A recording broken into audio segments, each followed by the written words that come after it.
Allez, on parle un petit peu formation et plus spécifiquement jeu de rôle pendant les formations.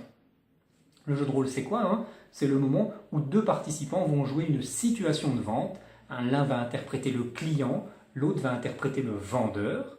Parfois, un comédien ou le formateur va jouer le client, mais on va s'intéresser plus spécifiquement à la personne qui va incarner le rôle du vendeur. Parce qu'il est là l'élément important du jeu de rôle. Souvent, dans les formations, je vois qu'au moment du jeu de rôle, les formateurs hésitent un petit peu à qui va jouer le client, qui va jouer le vendeur. Ils posent la question d'ailleurs, est-ce que l'un veut être volontaire pour faire le client, pour faire le vendeur? Et je trouve ça dommage, parce que ça montre qu'ils n'ont pas compris quel était l'objectif ultime du jeu de rôle en formation.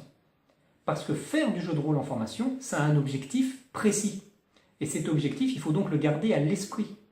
Et l'objectif, ce n'est pas, contrairement peut-être à ce qu'on pense, de s'entraîner dans le sens à travailler nos arguments, travailler notre contre-argumentation, travailler notre façon de présenter le produit. Bien sûr, c'est important, c'est presque ça, mais ce n'est pas ça, l'objectif du jeu de rôle.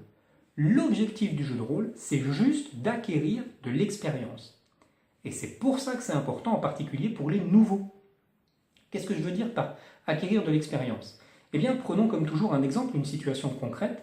Vous allez en formation parce que votre société sort un nouveau produit. Vous avez donc vu le produit, ses caractéristiques techniques, peut-être même un argumentaire, et arrive le moment du jeu de rôle, vous allez donc essayer de vendre ce produit à un client. L'objectif du jeu de rôle, c'est donc de vous faire acquérir de l'expérience.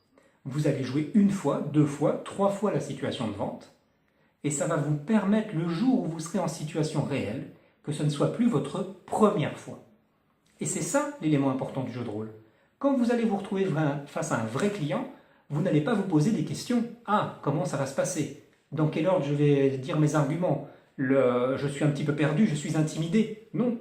Vous avez déjà de l'expérience, vous l'avez déjà fait 3 fois, c'est donc une 4e fois. Ça reste intimidant parce que c'est une situation qui devient une situation réelle, mais elle est beaucoup moins intimidante par le fait que vous avez déjà pratiqué votre argumentation, vous avez déjà pratiqué la situation de vente, ce qui va rendre plus facile votre premier entretien.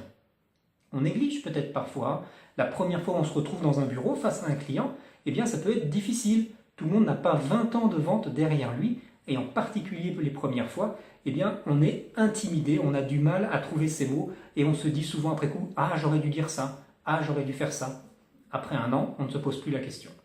Eh bien, le jeu de rôle, ça ne va pas nous donner 1 an d'expérience, mais ça va nous donner peut-être 2 ou 3 entretiens qui feront la différence, qui nous permettront de nous lancer plus facilement et donc de mieux réussir notre argumentation, de mieux réussir notre entretien. C'est une évidence, c'est ça l'important du jeu de rôle, c'est juste l'expérience. Tout le reste, malheureusement, est faussé par le fait que la situation n'est pas une vraie situation. On n'est pas en conditions réelles, il y a du public qui nous regarde, il y a un formateur peut-être qui va nous juger. Tout ça, c'est une situation qui est difficile à gérer, surtout pour un produit qui est nouveau, que vous ne connaissez pas encore. Les conditions ne sont pas optimum. Et pourtant, le jeu de rôle, c'est important pour acquérir cette expérience. Ne le négligez pas quand vous êtes formateur. Ne vous laissez pas intimider par les gens qui vous disent « Ah oui, mais moi, je n'aime pas les jeux de rôle, je n'ai pas envie de faire de jeux de rôle. » Finalement, personne n'a vraiment envie de faire de jeux de rôle. C'est rare, en tout cas, les personnes qui disent « Oui, moi, j'aime bien les jeux de rôle. » Mais c'est quelque chose d'important.